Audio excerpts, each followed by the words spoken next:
We were filming in New York, and I can get some pretty gnarly farmer tans. So I was trying my best to stay out of the sun, but obviously you have to go out every here and there. Welcome to Watch Mojo's Poppin' the Culture, your weekly entertainment check-in. You know me, I'm your ever-loving host with the most, Mojo. That's right, it's me, Mr. Hollywood himself, Matt Demers. Another amazing show coming your way. I'll be speaking with Jacob Buster. He's one of the stars of the new horror series, Let the Right One In. Don't want to miss it, especially during spooky season. But first, we're kicking things off like we always do with your Hollywood headlines.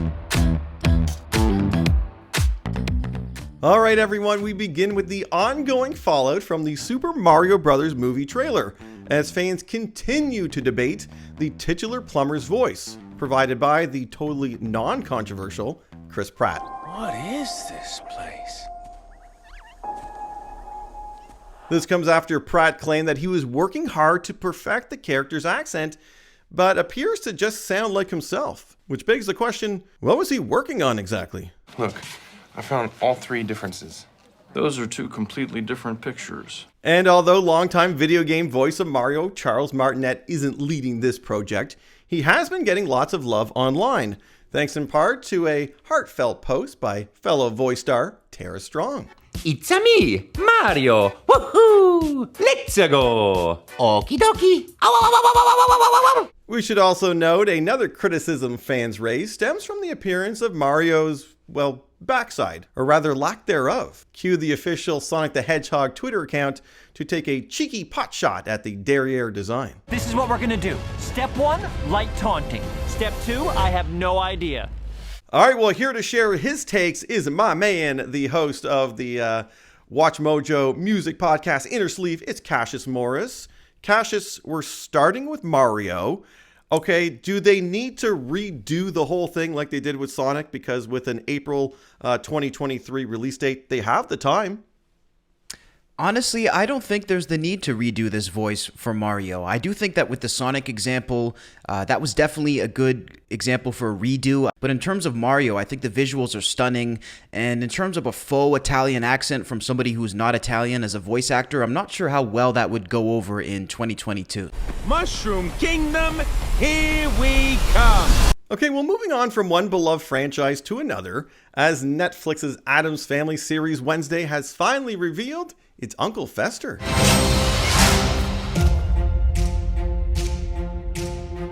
Uncle Fester. Yep, a new trailer shows SNL alum Fred Armisen in the role of Wednesday's uncle. Fans and critics alike were quick to voice their approval.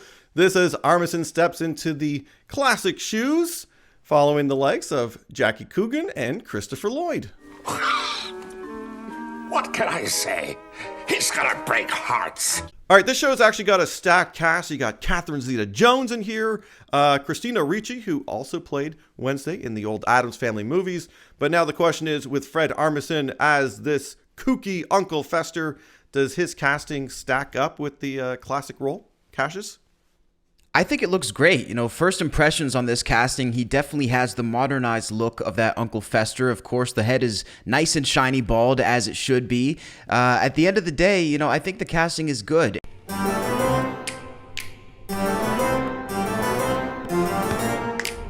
Okay, Cassius, I want to stick with Netflix because some family members of serial killer Jeffrey Dahmer's victims are condemning the White Hot miniseries. I'll just try and say I'm sorry. So you gonna open your gift?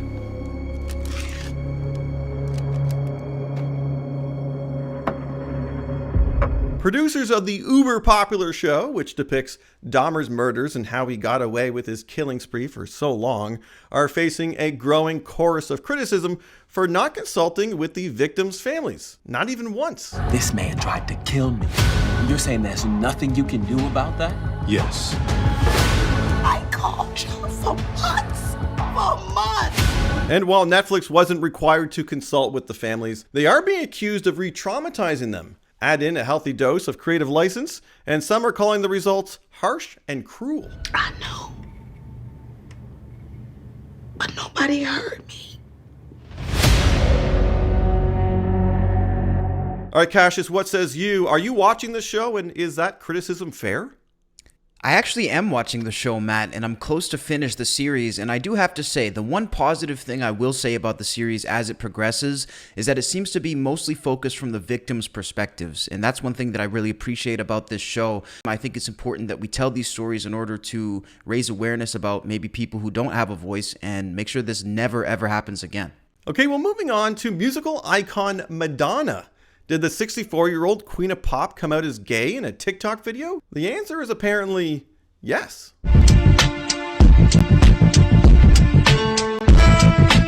Now, the Material Girl didn't leave any other comments on the video, and at the time of this recording has yet to follow up with any other post or message. No, yeah, you get in good trouble.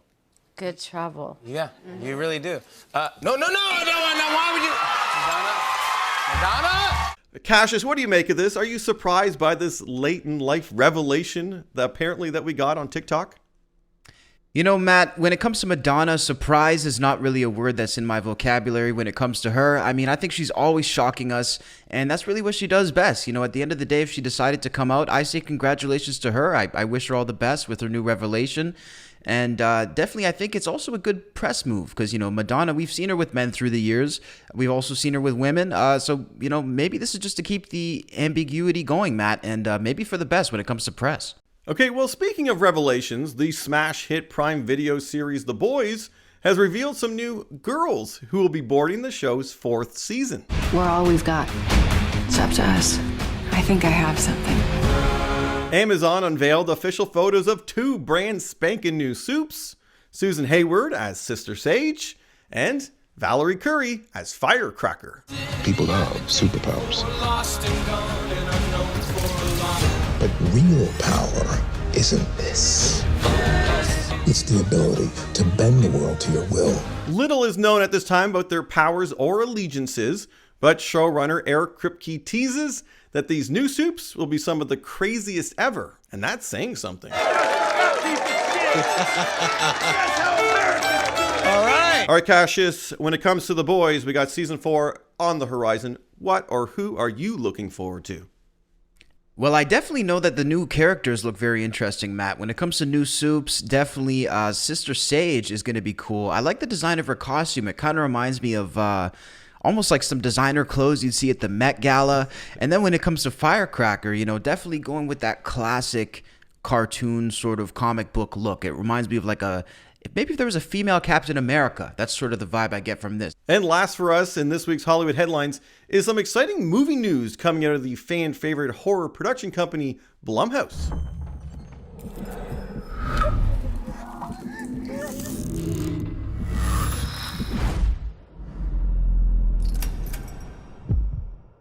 It was announced that the long gestating Spawn reboot film will be getting some new creative forces, namely Joker screenwriter Scott Silver, The Falcon and the Winter Soldiers, Malcolm Spellman, and rising writer Matt Mixon. Oh, and Jamie Foxx is still set to star as the titular Hellspawn.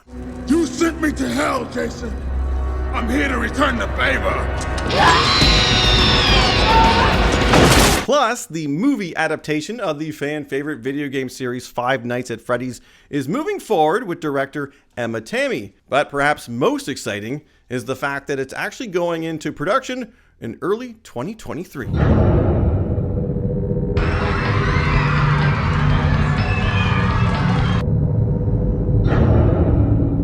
All right, Cassius, can the Blumhouse production company give us a Five Nights at Freddy's movie? Can they do it justice? And Spawn, will we ever see it at this point? I know the Spawn movie has been in discussion for so many years, and it's kind of like the fabled, you know, solo albums from certain artists that they talk about for decades. I don't know if this is going to come out, but I definitely hope so.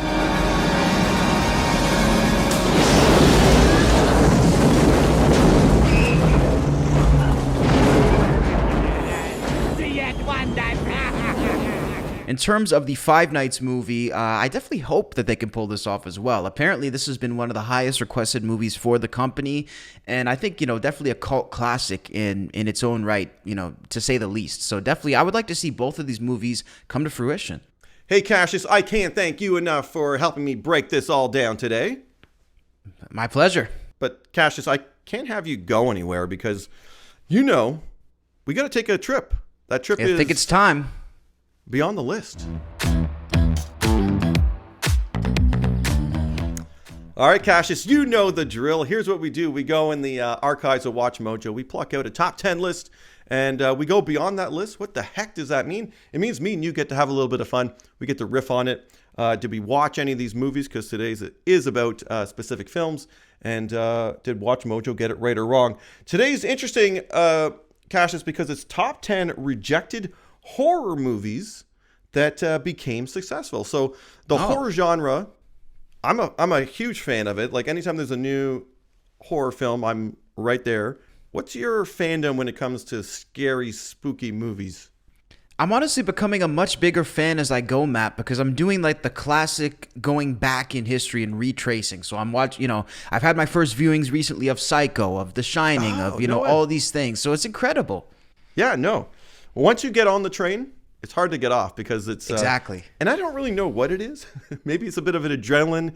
Maybe there's a lot of artistry in the way these are done. If they're done right, there's a lot of garbage, of course, with any film. But so these are movies that I think I'm going to be a little surprised about. Horror movies that were studios said one way or another, no, we're not making this, whether it cost too much or whether they didn't like the scripts.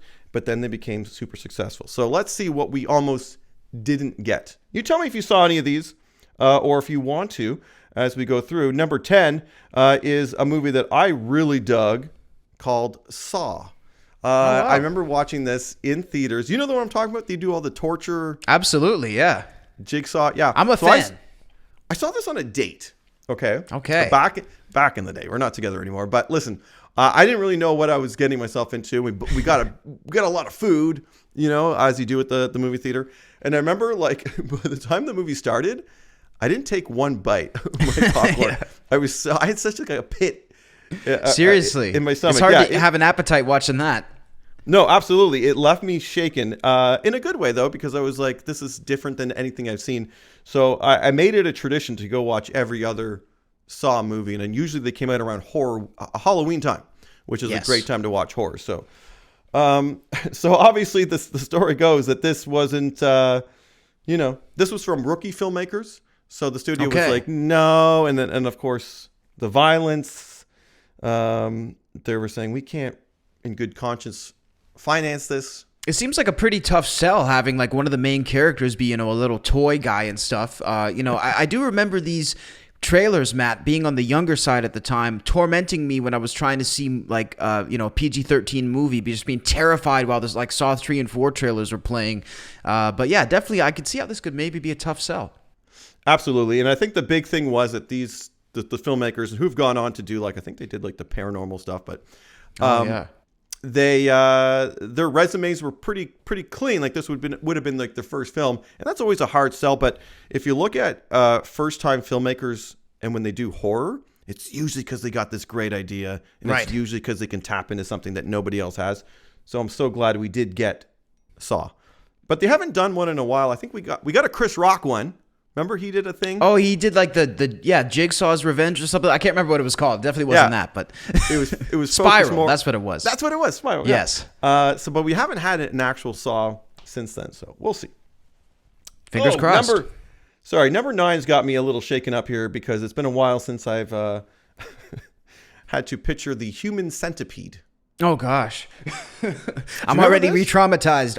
Unfortunately, I do remember this. I never actually saw the full movies, but I saw enough from people showing me.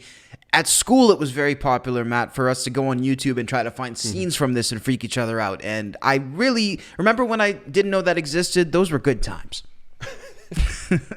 So the actual entry here is the Human Centipede 2. So they actually made a second one. Okay. They made a third one too. But the second one was a big problem, especially in the United Kingdom, where they rejected the film in the UK, and if it was shown anywhere in the United Kingdom, it would have been a crime, and you would have probably gone to jail for screening the Human Centipede 2. It was pretty bad. Yeah, I think the first one was kind of campy. They played up, the idea of sewing people. Well, we won't get into the graphic details of it. But the Human Centipede 2 is just a dirty, gross, just gory, awful film. I wonder how you could top the first one. So maybe I might have to see this now. No. I don't want to see. I watch it through the cracks in my fingers. You know. I don't even want to tell you some stuff that happens. Yeah, I don't even want to tell you. You know when you're driving and sometimes things can get stuck under the gas pedal or the brake pedal. Oh yeah. Yeah, something gets stuck under the gas pedal or brake pedal in this movie, and I don't want to tell you what it was. I'm scared now. Traumatized me. But yeah, in the UK, if anyone, there's probably like little secret underground viewings, right? Yeah, the secret watch parties. Ugh, Human Centipede. There you go. All right, number 8's a fun one because this is came out in 2011. I remember being pleasantly surprised with The Cabin in the Woods. Yes. This was something different, and they took that concept and they turned it into this whole. I don't know. At the end, they had the kind of twist ending, and it was just a lot of fun. It was a lot of fun to watch. I don't know if it necessarily scared me, but it was fun, and they played with all the little horror tropes.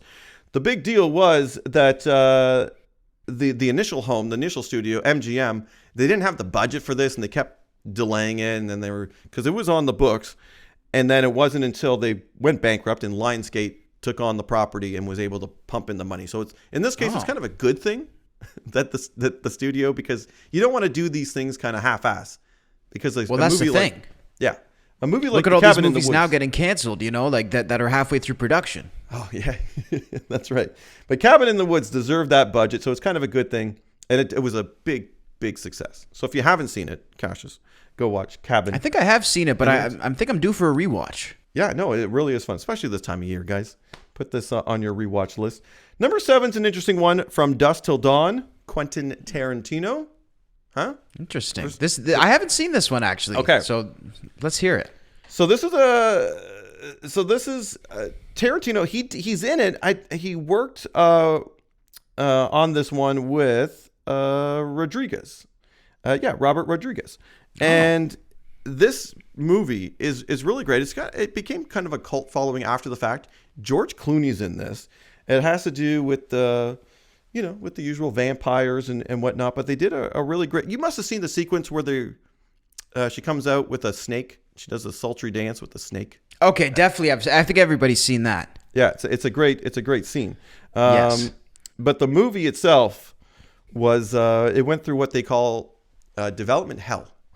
Okay. Where it's just one thing after another made it so it almost didn't get made, but eventually it got there. But people said it was too vulgar, too violent in the studios. But it's Tarantino and Robert Rodriguez, and that's where they excel at, right? Maybe it was just too early for people to know, his trademark style by then, being his first, real screenwriting assignment. You're not wrong. You're not wrong. This is very early Tarantino, so absolutely. Speaking of early, this is an interesting one from 1922. Ooh.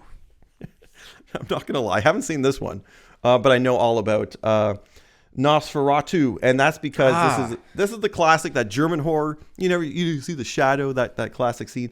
They're actually going to remake this, which is to me is mind-boggling because it's such an interesting movie, classic. I don't know how they're going to put that modern spin on it, but yeah, it would take a while before the studios agree to do it, because they were saying, it's lifted too much from Dracula. It's not right at this time, but it changed the game in a big way. I always thought Nosferatu was another name for Dracula. I never realized that they were two separate entities, so there must be a big rivalry here. Yeah, exactly. So they lifted from the novel, but it's people love their. Why do people? I always ask this when I interview people that played vampires or in their vampire shows, because there's so many of them and so many different genres. Why do you think that people like that genre, and why is it of vampires? I'm not sure why the vampire thing is that big. I like more the Norman Bates kind of guys, but the vampire thing, I don't know. That's interesting. Maybe they're just. I think they're sort of attractive in a way. That's what people say. The idea of it. There's the forbiddenness to it. There's There's it's an odd. And also maybe because they're not psychopaths really, but they're maybe closer to humans. I don't know. Yeah. Well, they've been around for a long time. 1922. That's a fact. They predate me. That's for sure. There you go. Here we go. 1984 for A Nightmare on Elm Street. So glad this one. Oh wow. Who would reject Freddy Krueger? I know. See you in your dreams if you reject him. Damn. This is great because when the movie finally got made, and it was in the perfect time. Then the 80s was all about the movie monsters. And to me, Freddy Krueger is the most terrifying. I think it was definitely one of the most iconic ones too. I mean, everybody, even if you're not a horror buff, I think people pretty much, they seem to know Freddy and Jason, it seems like. Yeah, Freddy, Jason. You got your Freddy. Maybe Michael Myers. Jason, Michael Myers, and I would even maybe throw Chucky out there. Absolutely. Or Scream even. Yeah. I guess, I mean, a lot of them are pretty iconic, but, then like the leather faces in them, maybe that's a little more for the real buffs. Yeah. So the big deal here was that they wanted to tone down a lot of the content, not because if you watch this movie from 1984, there's a lot of blood, and it's pretty cool. Some of the stuff that they did with the practical effects too. But they wanted to tone it down, and Wes Craven wasn't having any of it, and he wanted to do what he wanted to do, and finally they let him do it. So there definitely you go. Super solid director too. I think that he could, no matter what genre he does, I think he would always make a great film. Yeah, absolutely. All right, this one I have no idea. If anyone out there knows, they know, but I don't. 1975, there's a movie called Salo. Okay. I don't know. Basically, it had to do with the censorships. Once again, it would have been illegal in the UK or Australia to view this. Scary. But yeah, I don't know what this is. Do you know what this is? This appears to be I guess it's a brutally graphic movie, but I'm not sure exactly what I guess it involves torture in some way. There you go. I think it's scary. I mean, at the end of the day, I know that a lot of these foreign films, I think, can be a lot heavier. I mean, from what I understand, a lot of films from different parts of the world, they don't have the same restrictions until they reach other parts of the world, and then they're not shown. But you can still make some pretty wild movies in different areas, right? Absolutely. Yeah, I'm going to have to watch it just to see what the fuss was about. 1975, Salo. And it almost didn't get made, but it got made. Cited as one of the sickest and scariest films ever made. Yeah, I'm gonna need to at least see the trailer for this one. I'm in. You sold me. It's my type of movie. It's date night. That's it. Yeah. Exorcist. We all know The Exorcist. Who hasn't seen that, or at least clips or images of it? 1973. I mean, people have gone on record to say this was the scariest movie ever made. I haven't given it the most recent rewatch, but I remember being pretty terrified of this movie, and the scene where her head turns around. Oh my gosh, she does. I actually watched it recently, a rewatch, and I was thrown off by how creepy the beginning was, Matt. Like I forgot how creepy, like the woman in the carriage and the creepy omens. I forgot how weird that stuff was.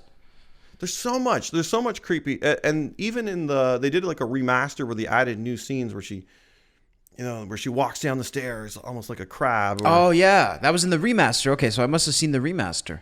Yeah, and then she does those unspeakable things with the crucifix that we won't talk about here on this family show. But there you go.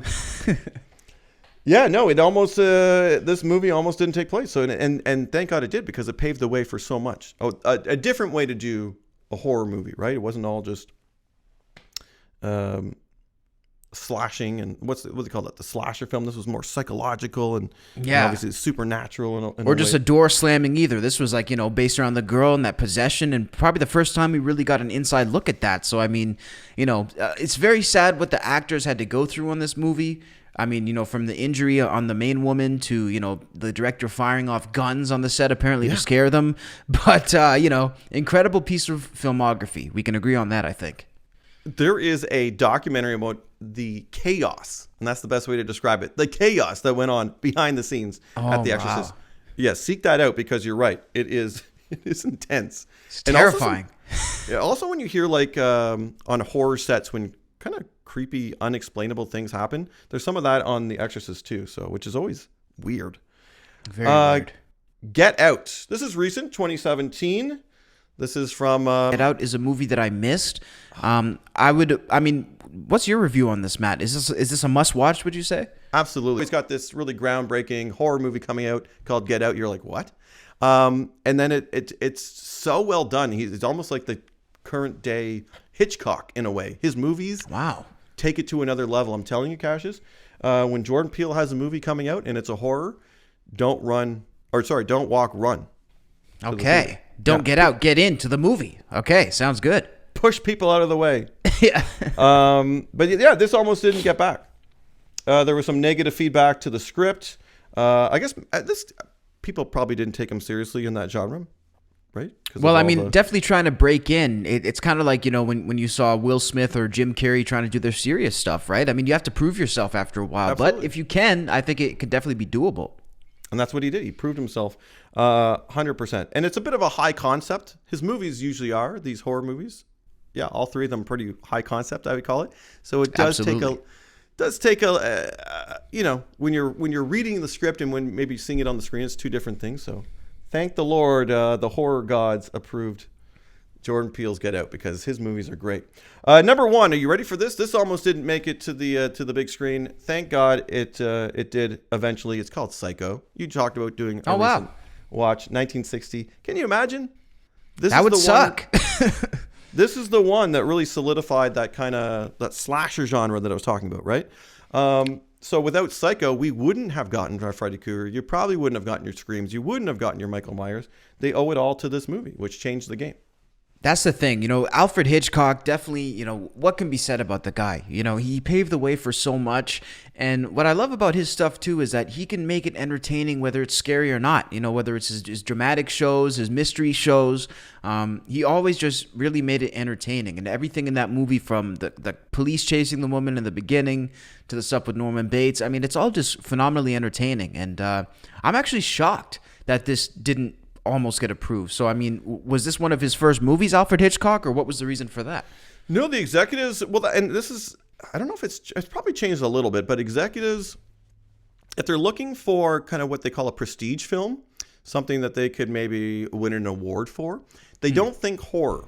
And that's exactly what this was. The executives were looking for a new film that they wanted to, win awards. They didn't like the concept. It's horror. This isn't going to resonate well.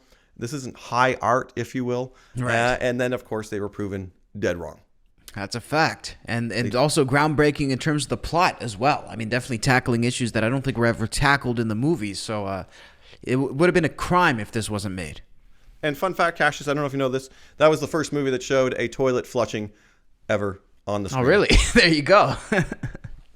Fun fact. Breaking ground. Here's another fun fact. It's always a pleasure to have you on the show, Cassius. Always a blast. Thanks for bringing the fun today. Matt Demers, thank you so much. All right, everybody. It is now time for our Mojo Chat of the week. All right, he's a talented young actor, and I can't wait to chat with him about some upcoming projects. Look who it is. It's Jacob Buster. Hey, Jacob, how are you? Hey, I'm good. Well, thanks so much for being here, because, listen, we are, basically we're in it. We're in spooky season. This is where people like to check out all kinds of creep-tastic shows and films. There's one that you're in that's got me so excited because, and I'll let you explain it, but I saw this movie, I think it came out in 2008, 2009, Let the Right One In, and I recommended this to like everybody. And now it looks like we have a show based on it, adapted from it. Will you tell us more? So yes, there was the original Swedish film. A very, very dark, very lovely film. And if you're willing to go to those dark spaces with the film, really great. And the show kind of takes some ideas from that film, but also adds in new ones. Like Let the Right One In is really about family and loyalty versus morality. It's very different from typical vampire shows that you'll see. Like what if being a vampire was a disease that needed to be cured? And then through that, a moral question arises as to how far would you be willing to go to cure or save a loved one? Yeah, no, I don't know what it is. What do you think it is that we just love these vampire stories? I mean, going all the way back. I mean, to like the black and white, Bela Lugosi, and then like so on, and it touches on every genre. You can find like a vampire like love stories and darker. But what do you think it is about those vampires? Well, I think typically what it has been previously is that there's kind of a forbidden aspect of like the romantic side of those, where it's like, oh, with the vampire and the vampire could pounce at any moment. But this show kind of takes it from that really romantic side and brings it into a more family side. And so instead of having that romantic love, there's that unconditional love of like father daughter or brother sister mother son, and I really love it because it grounds it in reality in such an interesting way to see these people that just want nothing more than to be human in this kind of crazy dark world. Absolutely. Okay, tease your character. What can people expect out of you in particular? All right. So my character, his name is Peter Logan. He is a vampire, and he's been a vampire for quite some time. So he's kind of been dealing with being a vampire. So he hasn't been able to grow so much as a person. So he's still kind of a selfish teen in a sense. And with that comes these positives and negatives through his storyline, where negatively, he doesn't really understand that these people around him that love him and are trying to help him and be there for him, how much they're sacrificing for him. But then the positive is he's very able to bring light and fun into this dark situation that's been clouding him for so long. Amazing. As a vampire, as an actor playing a vampire, did you like have to stay out of the sun? Was it like no tans while filming? Yeah. So we were filming in New York, and I can get some pretty gnarly farmer tans. So I was trying my best to stay out of the sun, but obviously you have to go out every here and there. The more pale, the better when you're playing a vampire. So this one's going to come out on Showtime. I can't wait to. I'm gonna eat this one up. Let's talk about pun intended, maybe. Okay, let's get into some other stuff that you've been in. I thought this was kind of interesting. You were also on this drama called Colony, opposite Josh Holloway was in there. I love Josh Holloway and Sarah Wayne Callies. She was from The Walking Dead, right? Yeah, both amazing actors and actresses. Loved working with them both. So, what was that show about? This was on the USA Network. Yeah, so Colony, the name implies, these kind of like alien hosts came down from space and ended up colonizing a good chunk of California. And when these walls came down, my character, Charlie, was at school on the other side of the wall. So my family was trying to get me back and try and save me, but I was left homeless on the other side of this wall, kind of fending for myself. And as the story kind of goes on, you kind of see how my family and the people that we're working with are trying to rebel against the hosts. It's very interesting. I don't know who your agent is picking these roles for you, but you've sold me on like everything. You're picking like these really intriguing concepts. Colony sounds right up my alley. I want to check that out. Okay, one other thing that I want to touch on too is I was looking at your filmography a moment ago, and you pop up in a lot of these kind of like Hallmark films, right? Is that what they are? They're like Christmas movies, which people like love. And I think they start, so I think every year they start early. Like Hallmark has Christmas movies like starting in like August. Why do people like this, Jacob? Why do people like these Hallmark Christmas movies? Because it's huge. Yeah, so I feel like it's a very niche market for sure. You either love it or you don't. But obviously they start filming early. So something that's very fun about filming those is you're wearing these crazy layers, crazy jackets, and it's summer because they're trying to get it ready for winter. So you're just sweating like crazy in these jackets. But what do they do for snow? Like give us a little movie magic here. What's when we're looking at these Hallmark Christmas movies and they're filming in summertime, what's the snow made of? So the snow can be made of one of two things typically. Either it would be salt that's spread, and that's typically when it's a lot more flat and a little more, I don't know, just for the movie magic, the sparkle that's coming off of the sun. But then if it's like a little more fluffy and looking a little bigger, that's typically bubbles. They kind of come through this bubble machine and put it around, and they have to reset it a lot. It's kind of crazy. No way, that is kind of crazy. Yeah. But you do a lot of these Christmas movies. Is that a particular favorite time of season for you, Christmas? I would say my favorite season is fall, actually, what we're in right now. But I kind of started that because Utah is big on Christmas with the nice snow, with the nice snowboarding, skiing. Love that season. So yeah, there was just a lot of very interesting Christmas scripts, and I always, with my dad, immediately as soon as Thanksgiving is over, Christmas decorations go up. We are huge into Christmas. So it's been very fun to be able to be festive with my career as well. Absolutely. Well, I'll tell you what, a lot of people, myself included, our favorite time of the year is this time, just like you, with Halloween around the corner. And we want to highly recommend Let the Right One In. This is a fantastic show that everyone wants to check out. We didn't get to your co-stars in here. Damian Bashir, right? He's one of the... Yeah, he's phenomenal. I mean, just a person on and off camera, so amazing to work with. I hope I get to do it again. Amazing stuff. Well, I hope I get to chat with you again, Jacob. This has been so much fun. Thanks for your time today. Thank you. All right, well, that's going to do it for this edition, everybody. Big thanks going out once again to Cassius Morris, my man, and of course, Jacob Buster. I'm totally going to be watching Let the Right One In. Such a great show, it looks like. And hey, big thanks going out to you for watching and listening. I've been Mr. Hollywood, popping that culture.